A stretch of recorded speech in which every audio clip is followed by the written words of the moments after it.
Eva Blanco, ela tinha apenas 16 anos quando ela foi encontrada morta na beira de uma estrada. O seu caso foi revelado apenas 18 anos depois.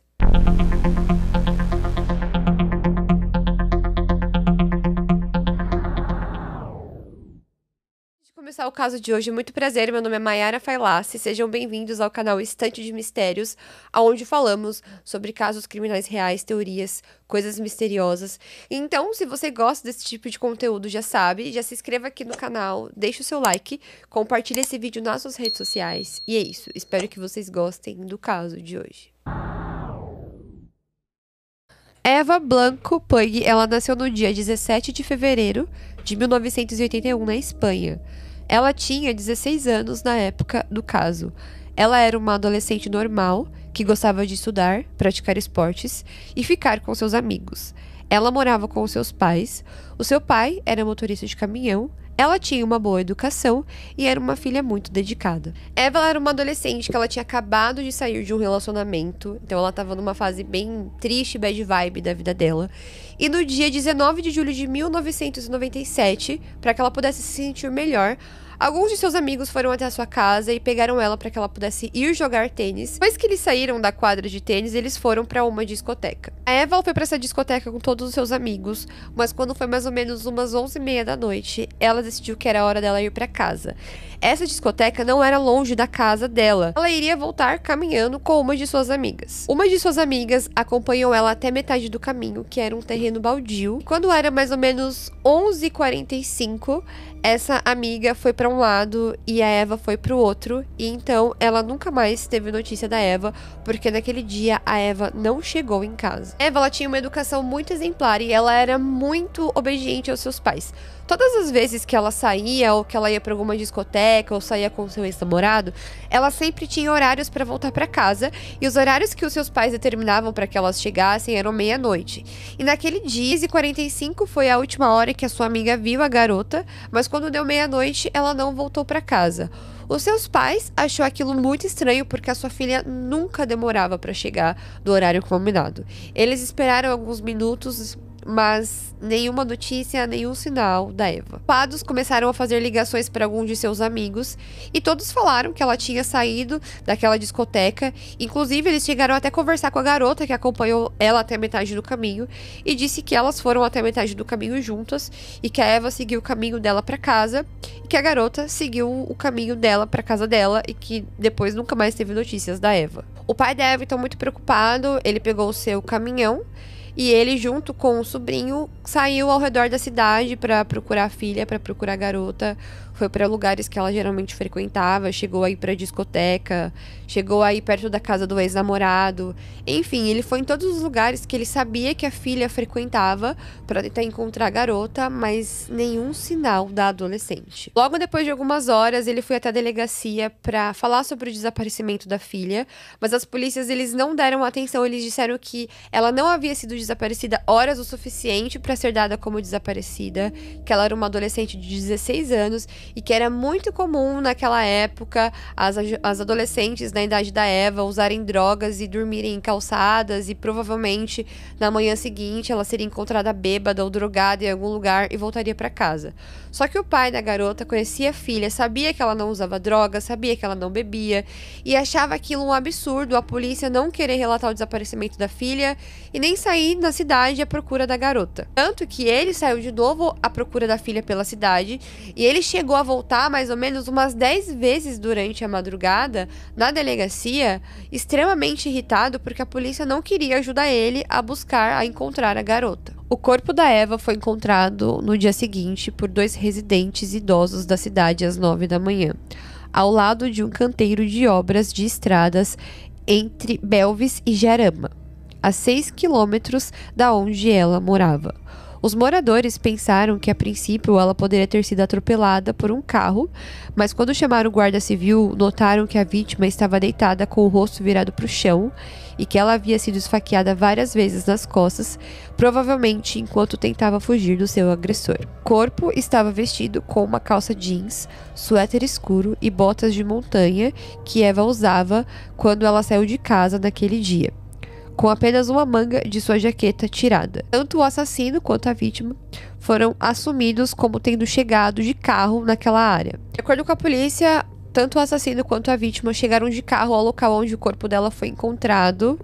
Também, de acordo com a polícia, havia pegadas de um sapato mocassino, tamanho 42, mas eles não conseguiam identificar exatamente os pneus do carro ou ter mais clareza em relação a isso, porque naquele dia choveu muito e a chuva conseguiu tirar bastante informações do local de provas para que eles pudessem começar melhor uma investigação. De acordo com a autópsia, Eva foi esfaqueada 19 vezes nas costas antes de morrer por hemorragia. A arma do crime era uma faca de 8 a 10 centímetros. A primeira facada foi na lateral do seu corpo, que provavelmente ela estava sentada dentro do veículo. O ímã de Eva foi rasgado e sêmen foi encontrado dentro da sua boca e dentro das suas partes íntimas. Também uma fibra vermelha foi recuperada na boca da vítima, que foi identificada pertencente ao estofamento de carro, confirmando a teoria realmente que ela estava dentro de um veículo. O corpo da Eva não havia sinal de abuso sexual, então tudo indicava que as relações que ela teve foi totalmente consensual.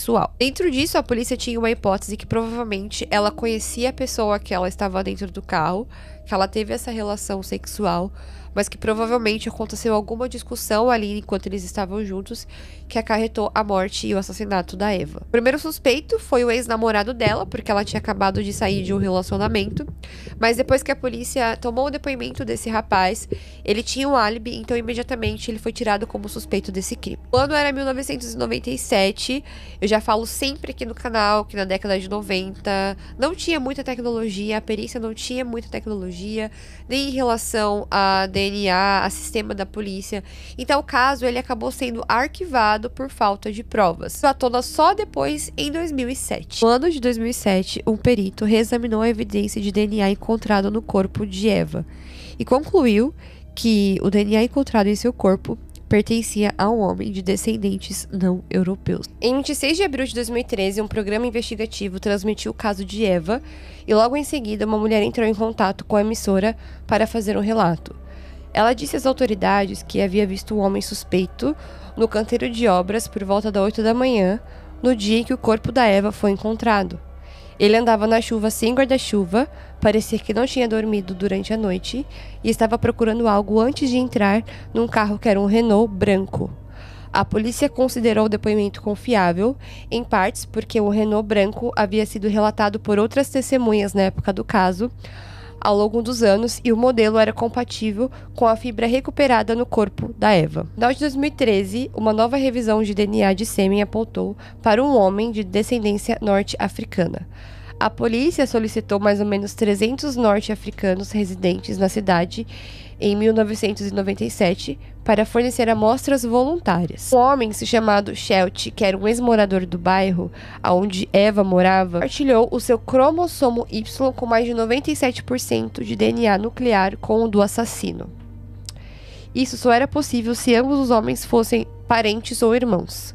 Após a amostra de outro irmão de Sheldy, que nunca havia residido nessa cidade, dar resultado idêntico, foi emitido um mandato de prisão para o terceiro irmão, que se chamava Ahmed Sheldy. Esse homem que se chamava Ahmed Sheldy, quando ele foi para a polícia foi tomar o seu depoimento depois de tantos anos, disse que ele tinha sim um envolvimento com o caso da Eva, e ele disse que naquele dia ele apenas saiu para caminhar à noite e foi abordado por dois homens, e esses dois homens fizeram ele entrar dentro de um carro. Ele disse que dentro desse carro tinha uma garota e que esses dois homens, de forma totalmente aleatória, fizeram com que ele praticasse o ato da masturbação em cima da jovem. Tipo, esses dois homens obrigou ele a se masturbar em cima da garota. A sua ex-mulher também chegou a falar, também em depoimento junto com ele, que no dia do crime ele se lembrava que ele tinha saído com os seus dois irmãos e que quando a polícia foi investigar, os dois irmãos desse homem, ele estava na mesma discoteca que a Eva. A Eva até tinha chegado a conversar com esses dois homens.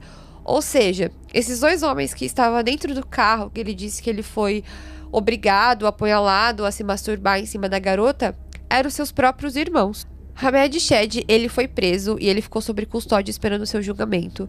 Porém, no dia 5 de outubro, ele foi encontrado morto na sua cela. Não havia sido a primeira vez que ele havia tentado tirar sua própria vida. A primeira vez que ele havia tentado tirar sua própria vida era cortando seus pulsos, mas encontraram ele morto depois que ele tentou tirar a sua vida, que ele tirou a sua vida enforcado por lençóis. Ele estava à espera de um julgamento, mais provas iriam ser apresentadas em cima desse caso, mas como ele tirou a sua própria vida, tudo indicava que provavelmente foi ele o assassino da Eva.